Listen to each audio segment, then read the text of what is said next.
ایک اور بڑا عجب فینومنا ہے، جب بھی تکبر کی بات ہوتی ہے نا تو لوگوں کے ذہنوں میں خیال آتا ہے یہ تو امیر کرتے ہیں، ہم تو ہیں غریب، میں کہاں سے تکبر کروں گا، ویسے نوکری والا آدمی ہوں۔ یہ ہے شیطان کا وار۔ ہاں، علماء نے تکبر کے 8 ریزنز لکھے ہیں، اور اس میں جو مال ہے نا وہ تیسرے نمبر پر آتا ہے، مال پہلے نمبر پر نہیں ہے۔ تکبر کا جو سب سے پہلا ریزن ہے نا وہ ہے علم۔ جب بندہ علم سیکھ لیتا ہے نا تو اس کو باقی لوگ جاہل لگنے لگ جاتے ہیں، ان کو تو آتا ہی کچھ نہیں ہے، انہوں نے پڑھا ہی کچھ نہیں ہے۔ بڑی کمال کی روایت ہے، من قال انا عالم فہو جاہل، جس نے کہا کہ میں عالم ہوں وہ جاہل ہے۔ علم ضرور سیکھیں، مگر سیکھنے کے بعد کسی اور کو جس نے نہیں پڑھا اس کو اپنے سے کمتر نہیں سمجھنا، یہی تکبر ہے۔ سیکنڈ ریزن آف تکبر، وہ فرمایا عبادت۔ شیطان بڑا مردود ہے، پہلے تو عبادت سے روکتا ہے، اب جب عبادت کرنے لگ گیا تو اب اس کو تکبر میں مبتلا کیسے کرتا ہے کہ بندہ جب نمازیں پڑھے، روزے رکھے، صدقے کرے، ہیں تہجد پڑھے، اب اس کو باقی گھر کے لوگ، باقی دوست بڑے حقیر سے لگتے ہیں، یار کیسا آدمی ہے، میں تہجد پڑھتا ہوں یہ تو نماز بھی پوری نہیں پڑھتا۔ یو ہیو نو رائٹ، آپ کے پاس ایسا کوئی رائٹ نہیں ہے کہ آپ دوسرے کو حقیر جانیں۔ اور یہ شیطان کا بڑا خطرناک وار ہے کہ عبادت گزار کو تکبر میں مبتلا کر دیتا ہے۔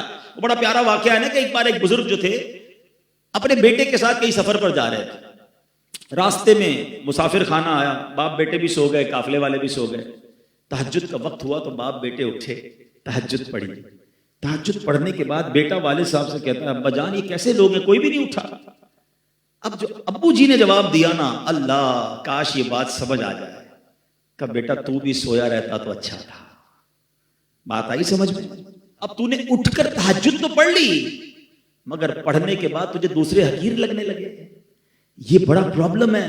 ضرور کیجئے عبادت مگر اس لیے نہ کیجئے کہ میں دوسروں سے سپیریئر ہوں۔ شیطان کی بڑی عبادت تھی جناب۔ اب آیا تیسرا ریزن اور وہ ہے مال۔ جب پیسہ آتا ہے تو انسان کو غریب اچھا نہیں لگتا ہے، اس کو لگتا ہے میں نے کمایا ہے، میں نے جناب یہ عروج حاصل کیا ہے۔ ہمیشہ یاد رکھیں جو کچھ دیا ہے وہ رب نے دیا ہے، وہ جب چاہے واپس لے سکتا ہے۔ بزرگ بیٹھے پوچھو ان سے، ہم نے راتوں رات امیر کو کنگال ہوتے دیکھا ہے، زکات دینے والوں کو زکات لینے والا بنتے دیکھا ہے۔ اس کووڈ نے تو بہت کچھ لوگوں کو دکھایا نا، کئیوں کو عروج ملا، کئیوں کو زوال ملا۔ چوتھے نمبر پر کہا حسب و نسب، بڑا خاندان، بڑی فیملی۔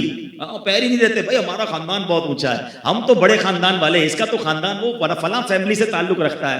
اللہ اکبر، ذرا سوچو میرے آقا علیہ الصلوۃ والسلام نے حجۃ الوداع کے موقع پر جو تاریخی خطبہ فرمایا تھا، اس وقت یہ شاندار اعلان کیا تھا کہ اسلام آیا اس لیے ہے کہ اب یہ جو حسب و نسب کا تکبر ہے، تفاخر ہے، اس کو ختم کرنے اسلام آیا ہے کہ کوئی قبیلہ کسی قبیلے سے افضل نہیں ہے، اللہ کی بارگاہ میں مقرب وہ ہے جو زیادہ تقوی والا ہے۔ مگر آج بھی یہ بیماری موجود ہے کہ میرا خاندان اونچا، اس کا خاندان نیچا، اور یہ حسب اور نسب بھی تکبر لاتا ہے۔ اور جو یہ حسب نسب پر تکبر کرتے ہیں نا فیملی وائز، پھر کبھی کبھی ہم نے دیکھا ہے ایسی غلطی ہوتی ہے کہ کسی کو منہ دکھانے جیسے بھی نہیں رہتے، پھر کدھر جاتا ہے خاندان، تو کبھی اس پر تکبر نہیں کرنا چاہیے۔ پانچواں ریزن جو علماء کہتے ہیں عہدہ، منصب، کسی کو کوئی عہدہ مل جائے، کوئی منصب مل جائے، انسان پھر تکبر میں گرفتار ہوتا ہے۔ حالانکہ یہ عہدے، یہ کرسیاں یہ چند دنوں کی ہوتی ہیں، اس پر تکبر نہیں کرنا چاہیے۔ چھٹا، کامیابیاں۔ جب بندے کو دھڑا دھڑ کامیابیاں ملے نا، ارے بھائی میں تو پتھر کو ہاتھ لگاتا ہوں سونا ہو جاتا ہے، جو ڈیل کرتا ہوں فائدہ ہی فائدہ ہوتا ہے، جو فیصلہ کرتا ہوں کمال کا ہوتا ہے۔ ابھی ایک آئٹم خریدی، ہر کوئی منع کر رہا تھا، میں نے خریدی، دیکھو پیسے بڑھ گئے، یہ مجھے ایسا پتا ہے۔ یہ انسان کو مبتلا کرتا ہے تکبر میں۔ ارے تمہاری کیا اوقات ہے، میری کیا اوقات ہے، اللہ مہربانیاں کر رہا ہے اور تم اتراتے جا رہے ہو۔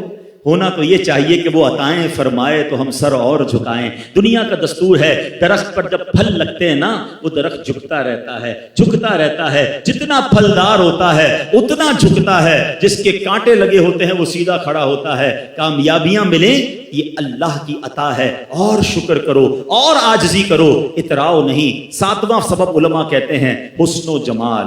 کوئی خوبصورت اللہ نے کسی کو بنایا، اس کے بھی اسٹائل عجیب و غریب ہو جاتے ہیں، اس کو کوئی سانولا آدمی اچھا نہیں لگتا ہے، کہتا ہے یار دیکھو اس کا رنگ کیسا ہے، اس کا قد کیسا ہے، اس کا انداز کیسا ہے۔ توبہ توبہ توبہ۔ ارے اللہ کے بندوں، اگر اللہ نے تمہیں اچھی شکل صورت دی ہے نا تو اللہ کا اور شکر ادا کرو۔